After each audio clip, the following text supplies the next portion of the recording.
Welcome. My name is Lisa Murata, and I'm the chair of Compassionate Ridgefield's mental health group. And I'm here to present to you a new program of ours, Stress Busters, How Ridgefield Copes. I think it's safe to say that we're all feeling an unusually high level of stress these days, with fewer ways to connect or vent. We can't gather, we can't hug, we can't communicate with facial expressions. We can't even run to our neighbors for a quick cup of tea and a chat.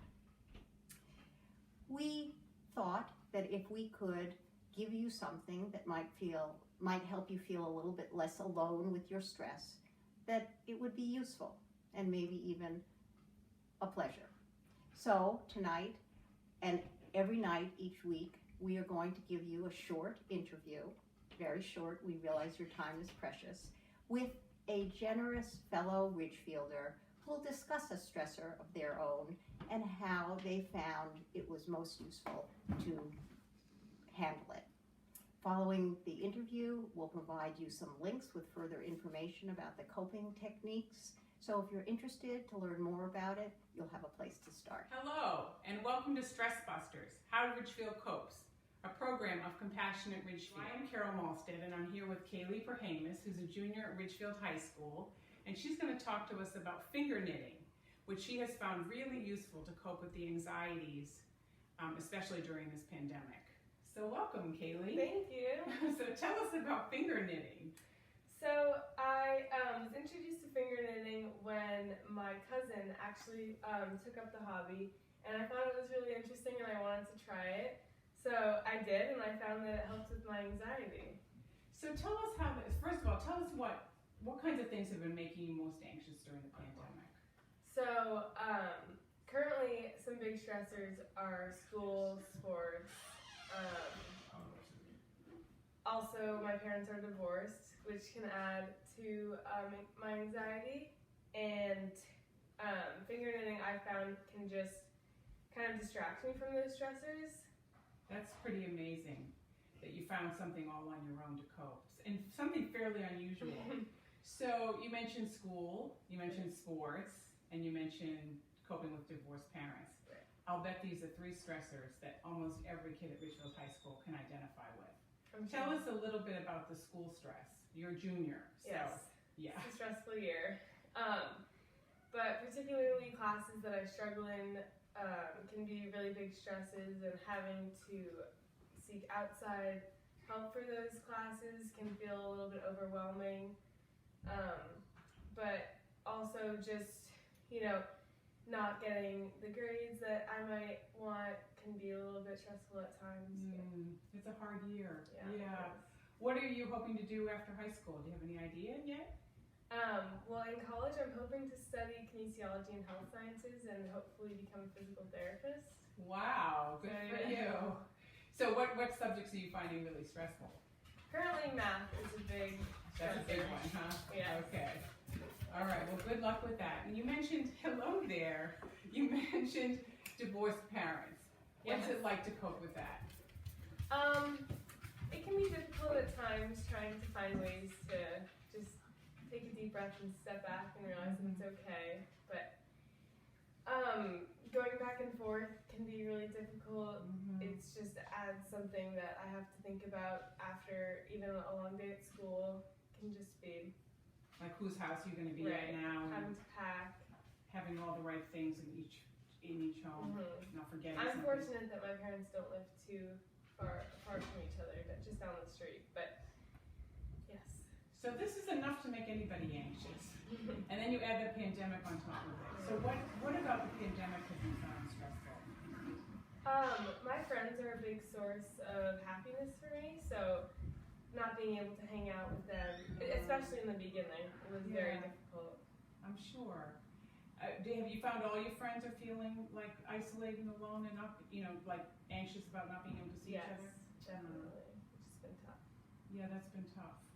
So tell us a little bit, like you were in school for like a good month, right?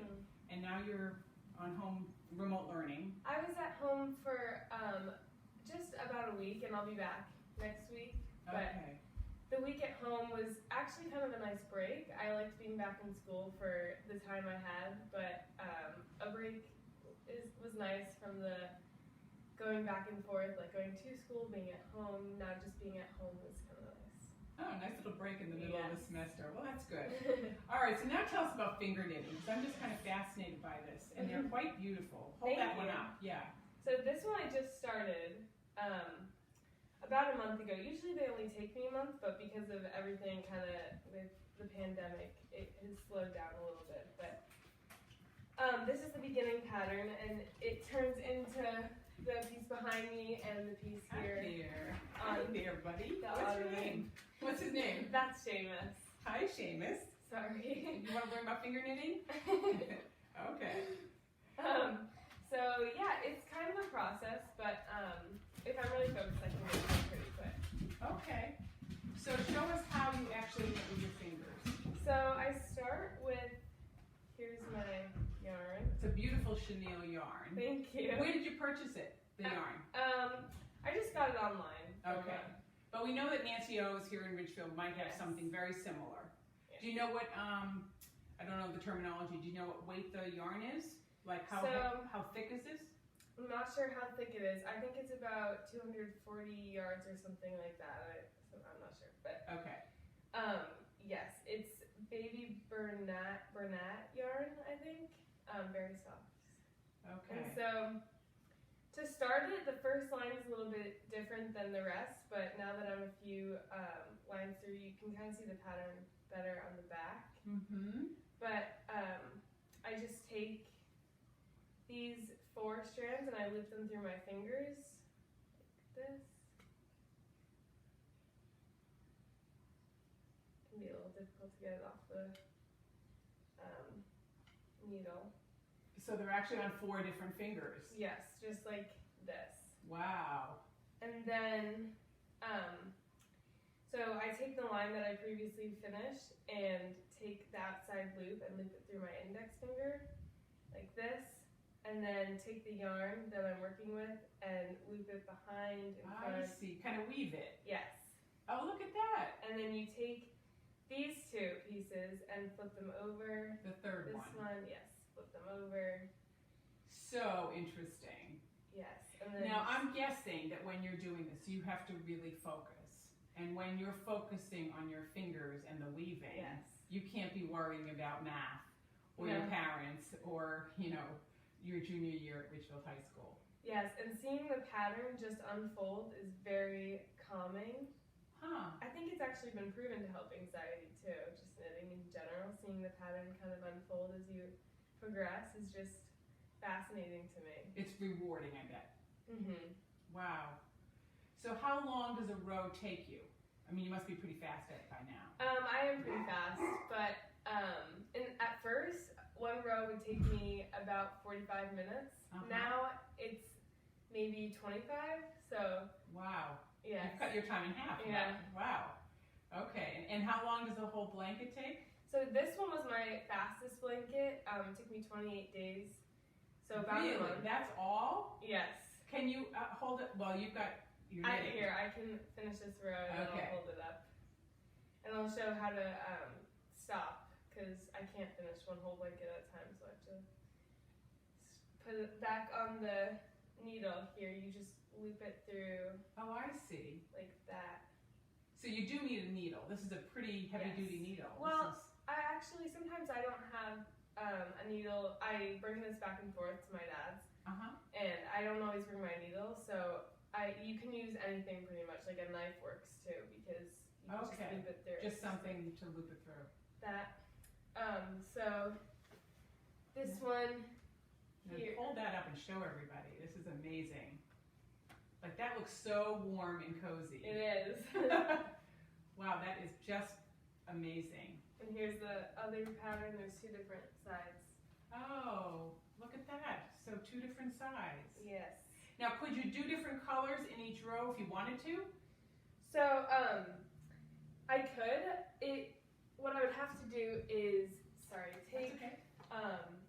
1 spool of yarn, 1 color, and another a different color. So when I finish 1 spool, then I can just add the other color. But it might not be so like 1 row is this color, the next row is It doesn't work out that evenly. Right. This Yeah, one was show just this one. multicolor here. So was that the yarn? Yes, the yarn was actually different colors, which ended up making a pretty cool pattern. Beautiful. I So didn't expect pretty. this, but when I finished, it was a pretty cool pattern. Yeah, it has a very vertical pattern. Yeah. And I actually like the rows in between with the spaces. I don't know what you call that. I'm not sure either, but It's pretty really cool. It's really cool. It looks like a very intricate design for a very simple technique. Yeah, it is. Right. Very simple. So when you're knitting, you sort of forget about the world for a while. Mm-hmm. Now, do you find you can do it in 10 minutes? Do you need 45 minutes? I think that a sufficient amount of time to kind of distract myself would probably be about an hour. Just that an hour would allow me to see the actual pattern that I've just created. Otherwise, you don't really see it. So. And that's an important piece for you, seeing Yes. the pattern unfold. Right. And at times it can look like I messed up, and in the end, and it kind of makes me frustrated. But in the end, it ends up being perfectly fine, and it works itself out, which is satisfying also that it works itself out. Well, I think this is just a really, really fascinating hobby. Thank you for sharing it with us. I think you told me on the phone you were going to do something with these blankets. Yes, so I'm going to donate them to local women's shelter, Oh, I believe, yes. Oh, I can imagine lots of women really finding like a lot of comfort, covered up by these blankets. So, yeah. I'm going to wait until I have a few more blankets so that I can kind of give them in a package, not just one blanket, but yes, I'm hoping to donate them. So generous of you. Thank you. All right. Thank you so much for sharing Thank with you. us. Good night, Ridgefield. We hope you enjoyed learning about finger knitting with Kaylie Perhamus.